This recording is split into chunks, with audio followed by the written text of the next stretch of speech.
Bismillahirrahmanirrahim. Elhamdülillahi Rabbil alemin. Ve sallallahu ala seyyidina Muhammedin ve ala alihi ve ashabihi ecma'in. Merhaba, merhaba ya şehre Ramazan. Merhaba, merhaba ya şehre tesbihi ve tehlili ve zikri ve teravihi ve tilavetil Kur'an. Esselamu aleyküm ve rahmetullah. Ramazan ayı öz xeyriyle, bərəkətiyle, feyziyle, səkinəsiyle xoş gəlibdir. Ramazan ayı dedikdə əlbəttə ki ilk öncə ağlımıza gələn astronomik qaydalarla göydəki ayın görünməsi və bitməsiyle arada ayın dövr etməsidir. Ondaki ibadətlərdir. Amma bilinsin ki Ramazan ayı özü bir canlı varlıqdır. Amma göydəki ayın dəvvar etməsiyle o öz varlığını sıravi insanlara göydəki ay vasitəsilə amma xalis qullara bir canlı varlıq kimi göstərməkdədir.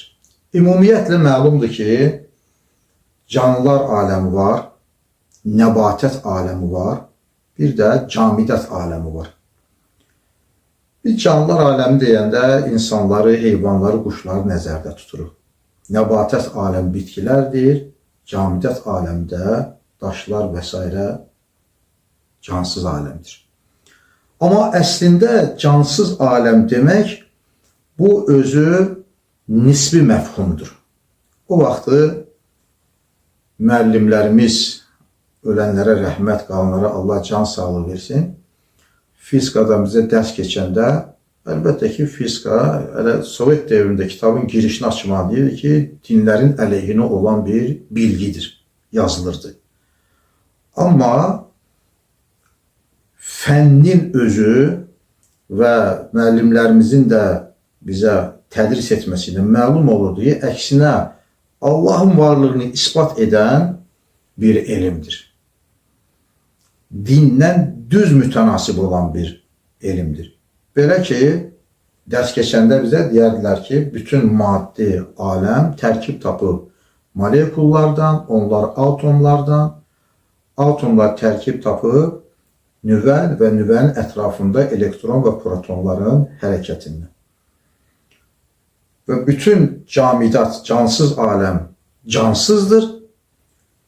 Amma bizə deyilirdi ki, nüvənin ətrafında elektron və protonların hərəkəti göstərir ki, cansız aləm nisbi cansızdır və yaxud da ki, onlar nisbi canlıdırlar. Çünki onları təşkil edən nüvə və ətrafındakı elektron protonların hərəkəti əslində onun canlı olmağından xəbər verir və məlumdur ki, müasir elmə onların hərəkəti xaotik yox, bir-birlərlə mütənasib olaraq hərəkət etməkdədir. Bunun üçün də bizim cansız bilmiş olduğumuz aləm, Ramazan ayı, Kəbə, qıldığımız namazlar, aldığımız dəstəmazlar, etdiyimiz digər ibadətlər, təsbihlər, zikirlər, cənnət, cəhənnəm, əşq, küs, löv, qələm və s. bunlar hər nə qədər bizə ritual olaraq və ya cansız varlıqlar olaraq bilinsə də, amma bunların hamısı özü özlüyündə bir canlı varlıqlardır. Bunlara misal olaraq bir neçə məsələni qeyd etmək istəyirəm. Məsəl üçün, Peyğəmbərimiz əleyhissalatu vesselam hədis şərifdə buyurur ki, qiyamət gündə məhşər xalqı həşr olacaqlar, diriləcəklər və möminlərə cənnətə getməkləri tapşırılacaq. Möminlər sirat körpüsünə yaxınlaşanda siratın vahiməsindən körpünün ağzında qalacaqlar. Və Cəbrail əleyhissalam onlara deyəcək ki, niyə keçmirsiniz? Onlar cəhənnəmin alovlarından ehtiyat etdiklərini, qorxduqlarını bildirəcəklər. Cəbrail əleyhissalam onlara deyəcək ki, siz dünyada heç məscidlərə getməmsinizmi? Getmişik deyəcəklər. Və kim hansı məscidə gedibsə, onlar sizin üçün bu günləri gəmi olacaqdır deyir və məscidlər gəmi şəklində gəlir və möminlər getmiş olduqları məscidlərə gəmi şəklində minirlər və siratın üstündən keçərək cənnətlərə gedirlər. Biz amma məscidi cansız bir varlıq olaraq daşdan, taxtadan, dəmirdən və s. tikilmiş bir bina olaraq bilirik. Hansı ki, o qiyamət günündə bizə bu şəkildə görsənəcək. Və yaxud da ki, ən məşhur məsələ, namaz qılanlar bunu çox gözəl bilir. Fərz namazları məsciddə bir yerdə sırayla səhv tutaraq namaz qılırlarsa, fərz namazdan azad olduqdan sonra nafilə namazları, sünnət namazları pərakəndə şəkildə yerlərini dəyişərək qılırlar. Buna səbəb isə Peyğəmbərimiz Əleyhisselatü Vesselam buyurur ki, namaz qıldıqları yer, qiyamət günləri onların leyhində, xeyrində şəhadət verəcəkdir. Demək ki, o yer, torpaq, qiyamət günündə bir özünə məxsus dirilik tapacaq, ona dirilik bəxş olunacaq və o müminin xeyrində şəhadət verəcəkdir. Və yaxud da ki, zinakar bir adamın zina etməsi hansı yerdə olubsa, o yerlər onu adamın, zaninin əleyhində qiyamət günündə şəhadət verəcəkdir. Ənvar Laşin kitabında yazır ki, qiyamət günündə insanlar həşr olacaqlar. Elə bir dəhşət olacaq ki, elə bir sıxlıq olacaq ki, iki ayaqlarını belə yerə qoya bilməyəcəklər. Bir ayaqlarının üstünde gücünə zorla duracaqlar və bu durmaq 1000 illər vaxt aparacaq. Və bədənlərindən axan tərlər onları yandıracaq. Bəzi insanlar topuqlarına, bəzi insanlar dizlərinə, bəzi insanlar beyinlərinə, bəzi insanlar döşlərinə, bəzi insanlar boyunlarına, bəzi insanlar ağızlarının kənarına qədər tərin içində qalacaqlar və tərlər bədənlərini yandıracaq. Müsəlmanlar, kafirlər, inananlar, inanmayanlar məhşər gününün bu səhnəsini yaşayırkən onların içərisinə ağ-qara saçları bir-birinə uzun qarışmış, sifəti, üzü çox qara, gözləri göy, ağzından bəd qoxular gələn, ağzından suları, irinləri axan və s. Bunun kimi qoxusu, görünüşü ətrafdakiləri diksindirəcək. Nifrət yaratacaq bir qadın simasında birisi gələcək. Bir qoca ifritə simasında biri gələcək. Və soruşacaqlar, ya Rəbbi, deyəcəklər, bizim dərdimiz bizə kifayət idi. Bu eybəcər, kifir varlığı bizim aramıza saldın. Bu kimdir? Nida olunacaq ki, bu sizin rəğbət etdiyiniz, sizin sevdiyiniz dünyadır. Demək ki, bizim dünya olaraq adlandırdığımız qeyri-müəyyən bu varlıq, dünya yaşatımızda da dünya deyirik, sonra planetimizə də dünya deyirik və s. Amma müəyyənləşəcək və dünya dediyimiz varlıq cisimləşəcək, canlılaşacaq və bir insan simasında qiyamət gündə məhşər meydanına gələcəkdir. Və yaxud da ki, qiyamət gündə insanlar bir gözəl bəzədilmiş insan simasında varlığın gələcəyini görəcəklər. O soruşulacaq ki, bu kimdir? Deyəcəklər ki, bu Kəbədir. O möminlər ki, ayinlərini, ibadətlərini bu Kəbəyə üz tutaraq yerinə yetiriblər. Namaz qılanlar üzünü Kəbəyə tutur, heyvan kəsəndə qibləyə icra olunur. Mömin adamlar çalışırlar ki, oturanda, yatanda üzlərini qibləyə çevirsinlər. Ölülərimiz üzü qibləyə dəfn olunur. Hacca gedənlər haclarını Kəbənin ətrafında icra edirlər və o Kəbə xalqın içinə girəcək, ona ehtiram edən, onu ziyarət edən insanları tanıyacaq, salamlaşacaq və onlara şəfaət edəcəkdir. Və yaxud da başqa bir misal. Bilirsiniz ki, İslam dini elm öyrənməyə çox önəm verir. Təmül Qafilin kitabında Əbülleys Səmərqəndi Həzrətləri elm meclisinin fəzilətindən bəhs edəndə deyir ki, bir yerdə insanlar toplansalar və faydalı bir elmlə məşğul olsalar, əlbəttə ki, o meclisə toplananların hamısı eyni fikirdə, eyni anlarda deyil. Bəziləri həmən başa düşür, bəziləri çox gec başa düşür, bəziləri az yadında qalır, bəziləri tamam söhbət yadında qalır, mövzu yadında qalır. Bəziləri çox bilirlər, amma az əməl edirlər. Bəziləri az bilirlər, amma çox əməl edirlər. Orada cürbəcür fikirdə, təbəqədə insanlar var elm meclisində. Amma o elm meclisində oturan insanlardan birisinə Allah-u Teala qiyamət gündə elə bir güc verəcək ki, digərlərinə şəfaət etsin.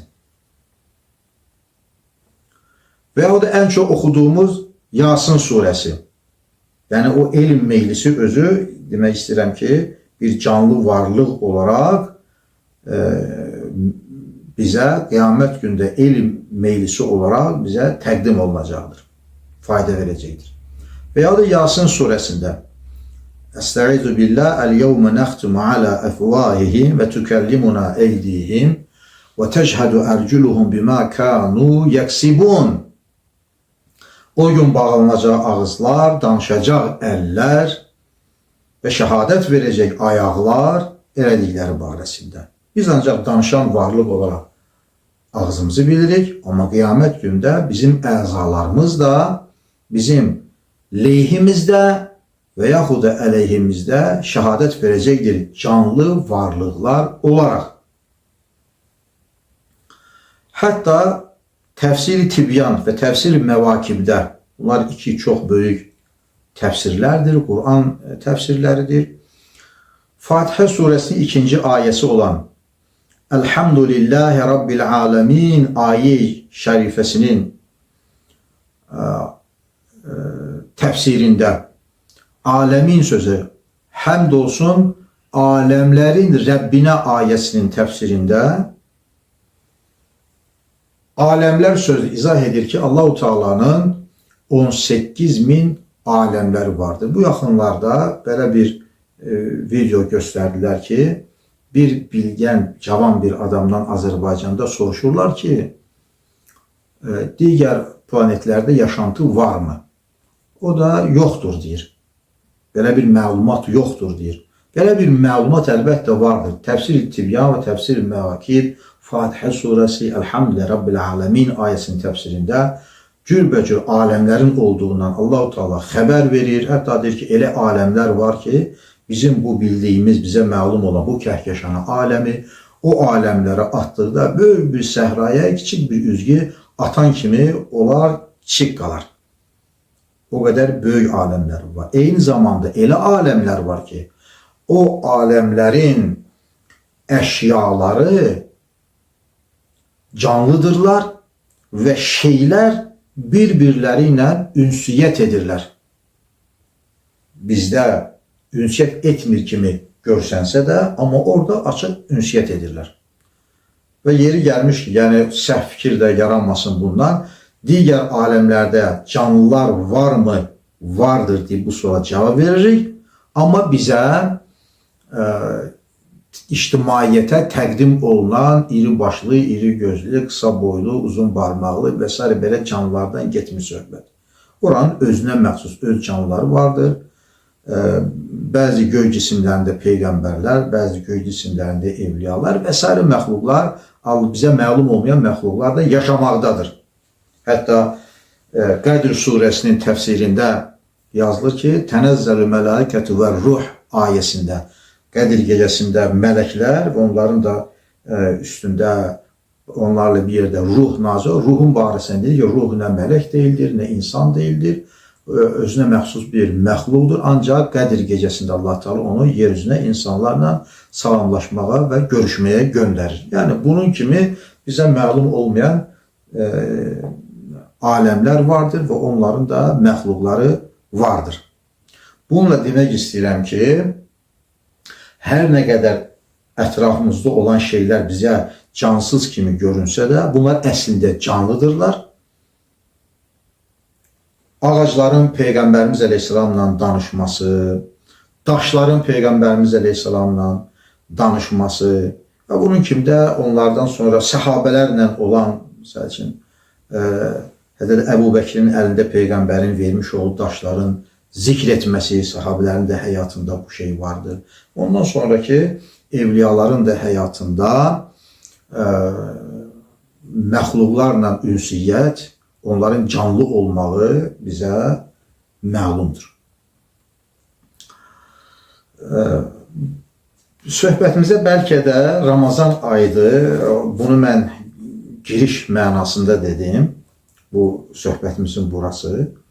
Və yenə də onu da deyim ki, burada istifadə olunacaq şəfaət sözü, şəfaət nə deməkdir? Şəfaət, Allah-u Teala Kəbəyə şəfaət etmək səlahiyyəti verəcək, namaza şəfaət etmək səlahiyyəti verəcək, alimlərə şəfaət etmək səlahiyyəti verəcək.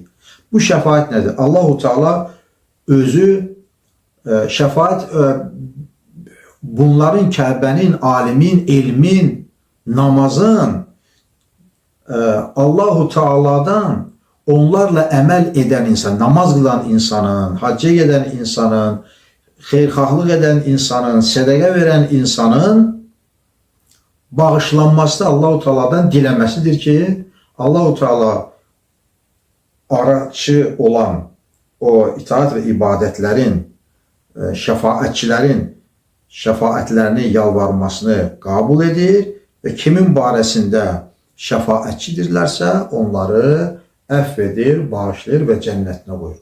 Bundan məqsəd nədir? Bundan məqsəd budur ki, Qur'an-ı Kərimə inanmayan, məsələn, Qur'andan misal çəkirəm. Qur'an-ı Kərimə inanmayan, etiqadı olmayan və ya da Qur'ana inanan, Qur'andan bir surə yox, bir hərif də həyatında olmayan insan, onunla əməl etməyən, sadəcə olaraq öpüb, qucaqlayıb, şkafını şifanerin üstünə qoymaqla kifayətlənən və yaxud da ki, Qur'an-ı Kərimi oxumaq istəməyən, onun üçün Qur'an oxumaq lazımsız gələn insanlara Qur'anla əməl edən, Qur'an oxuyan insanların çatmış olduqları savab, o savab səbəbilə o Qur'anın dirilməsi, onun əməl edən, onu oxuyan insanlara şəfaət etməklə Qur'anın nə qədər böyük bir kitab olduğunu digərlərinə göstərməsi. Bu da onlara bir cür əzabdır. Yəni Qur'ana inanmayanlara, Qur'ana qarşı etinasız olanlara bir gözdağı vermək üçün olan və ya Qur'anın izzətini bildirmək üçün olan bir dənə vasitədir. Və yaxud da ki, digər şeylər. Hətta rəvayət olunur ki, Peyğəmbərimiz əleyhissalatü vesselam Allah-u Teala'dan ümmətinin bağışlanmağını istəyir. Allah-u Teala Peyğəmbərimiz əleyhissalatü vesselama ümmətinin çox qisminin bağışlayacağını söz verir və bir qismini də Peyğəmbərimiz əleyhissalatü vesselamın şəfaət etməsi üçün bağışlamadığını bildirir. Peyğəmbərimiz əleyhissalam bunu səbəbini sual edəndə Allah Əzzə və Cəl Həzrətləri Peyğəmbərimizə buyurur ki, qiyamət günündə o asi, mənim dünyada bağışlamadığım o asi qulları sən məndən istə, mən Allah onları bağışlayım, ta ki sənin necə bir izzətli bir Peyğəmbər və necə də mənim mərhəmətli Allah olmağım məhşər meydanında o inanmayanlara gözdağı olsun, məlum olsun. Onlar peşman olsunlar, möminlər də şad olsunlar. Ta Peyğəmbərin izzəti orada bilinmiş olsun. Bunun kimi də ahirətdə olan şeylər də əslində diridir. Cənnətdə, cəhənnəmdə. Onların bir-birlərinin arasında da diyaloq var, Allaha olan müraciətləri var. Ənvər Laşin kitabında, məsəl üçün, cəhənnəm içində padişahların, varlıların, hegemonluq eləyən insanların sakin olduğundan iftixar eləyəndə, cənnət Allahdan soruşur, ya Rabbi, və sən mənə nə vermirsən? Allah-u Teala buyurur ki, cənnətə, mən sənə Həsən və Hüseynlə zinət vermişəm. Və cənnət əlhamdülillah deyir.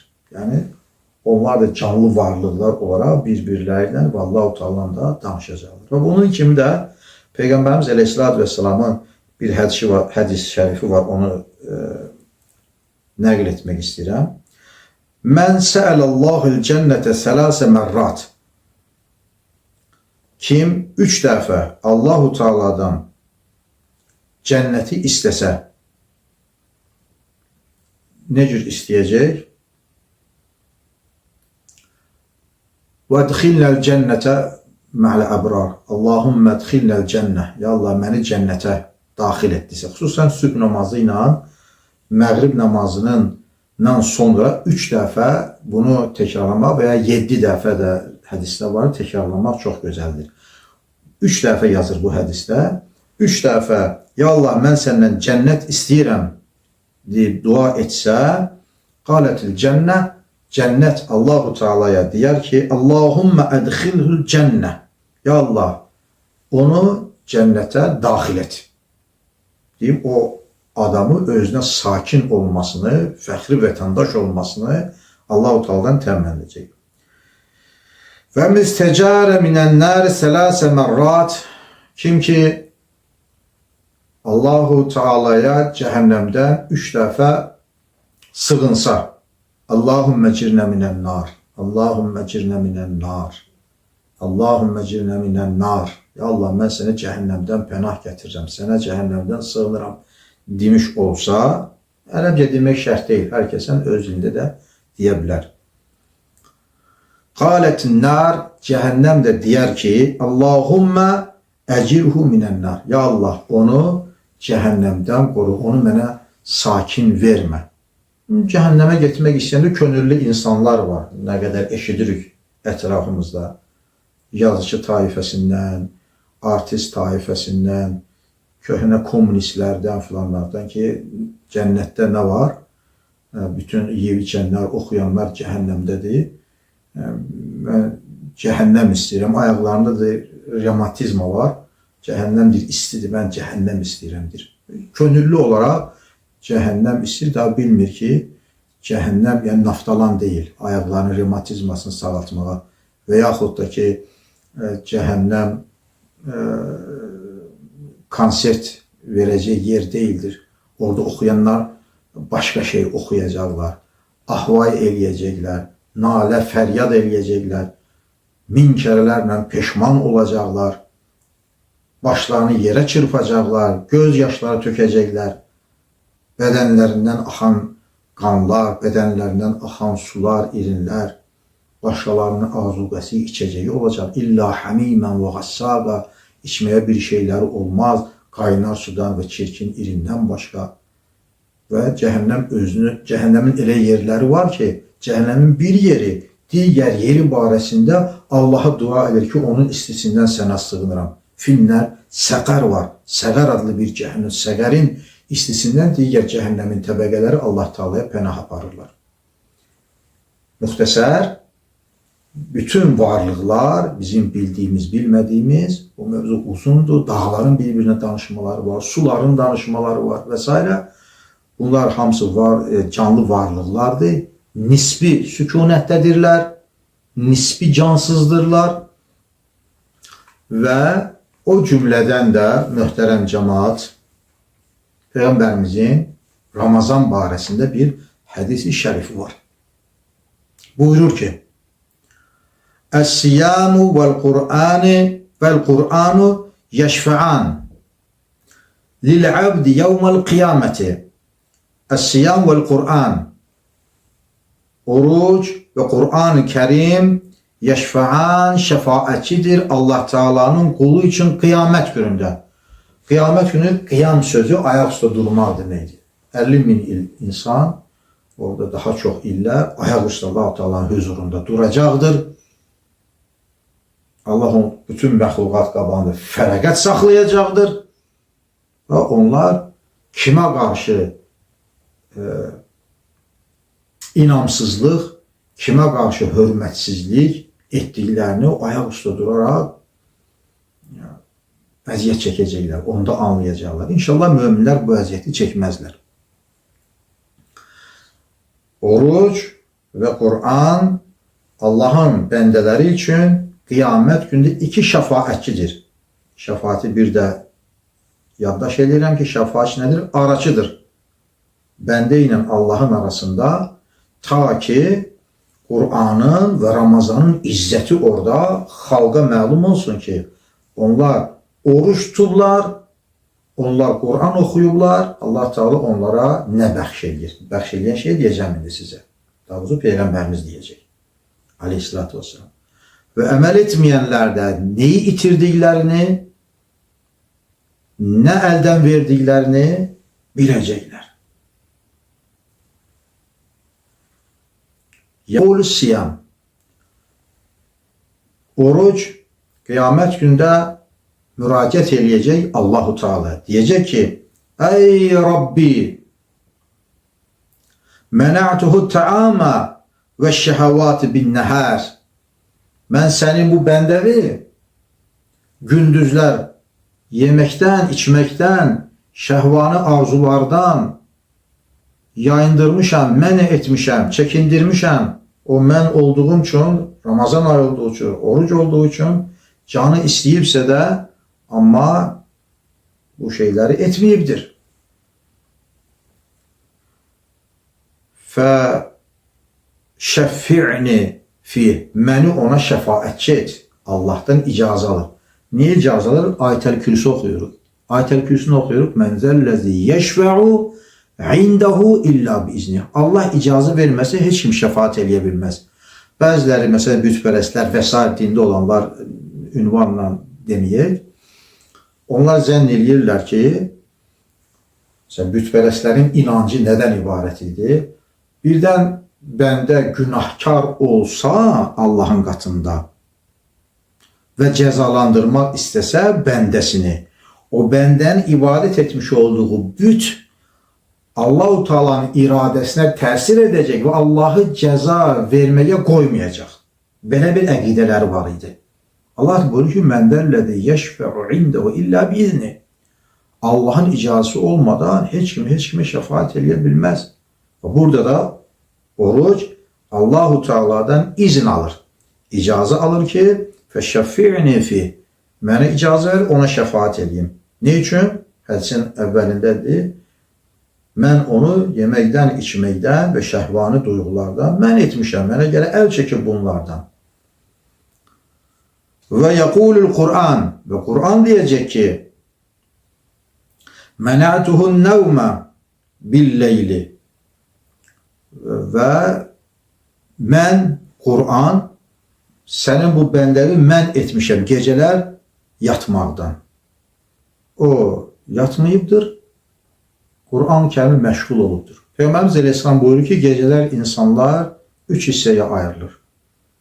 Ya günah edirlər, oğurluq və s.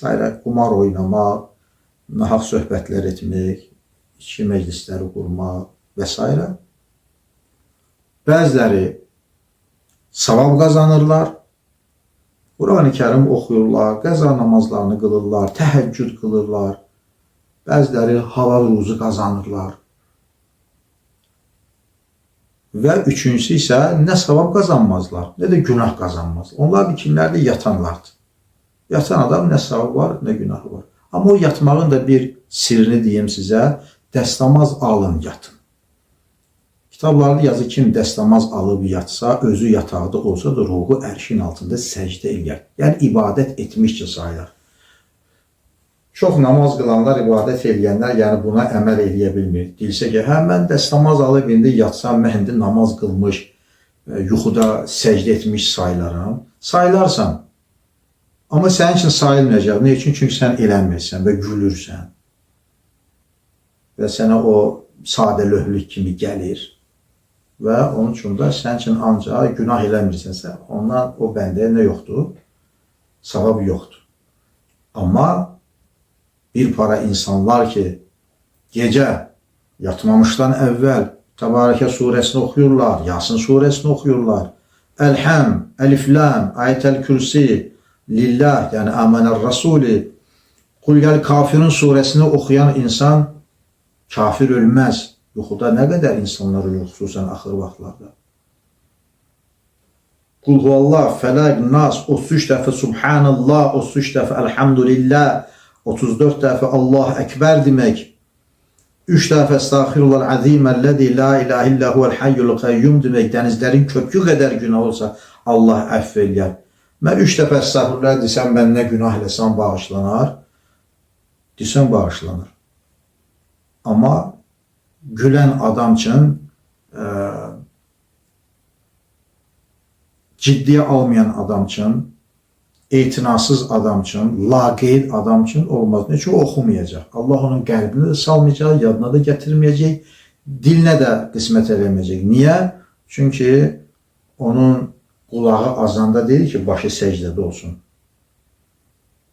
Cənnətə qismət olan, bəndəçiliyə qabul olunan insana Allah Teala hər cür yardım eləyir. O adamın bir qədər məsələdə təpəri, istəyi, çalışqanlığı olmalıdır. Və Qur'an-ı Kərim deyəcək ki, mənə'tuhun nəvmə billəyl, mən gündüzlər onu yuxudan məhrum eləmişəm. O Qur'an-ı Kərim oxuyub, məni ilə məşğul olub. Fəşşəfi'ni fih, mən Qur'anı ona şəfaətçi verir. Və Peyğəmbərimiz əleyhissalam xəbər verir ki, nə olur bu müraciətin Ramazan ayının və Qur'an-ı Kərimin Allaha müraciət nə ilə nəticələnir? Fə yüşəffəan və Allahu Teala həm Qur'an-ı Kərimi, həm orucu şəfaətçi verəcəkdir.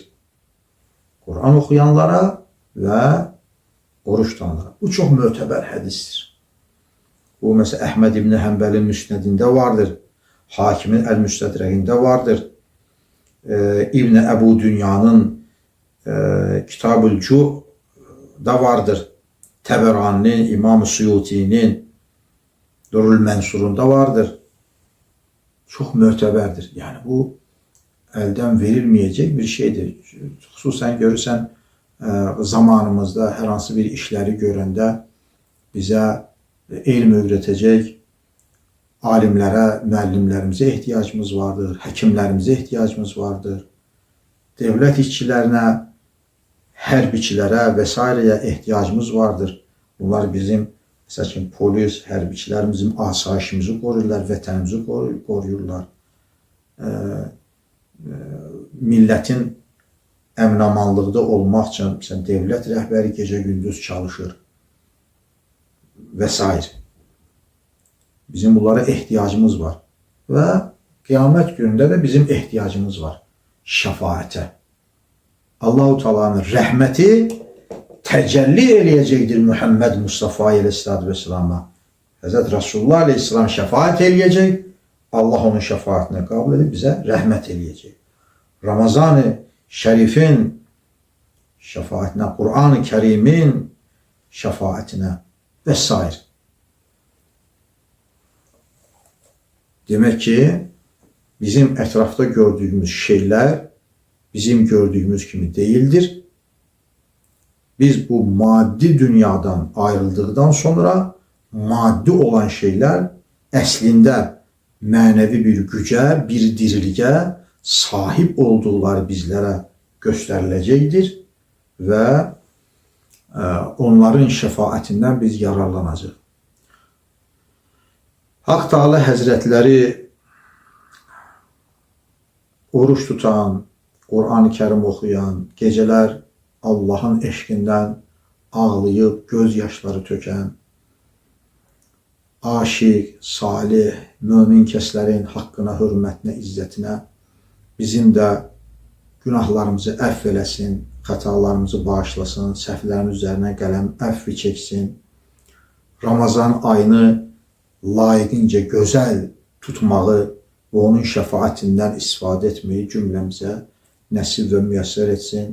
Esselamu aleykum və rəhmətullah.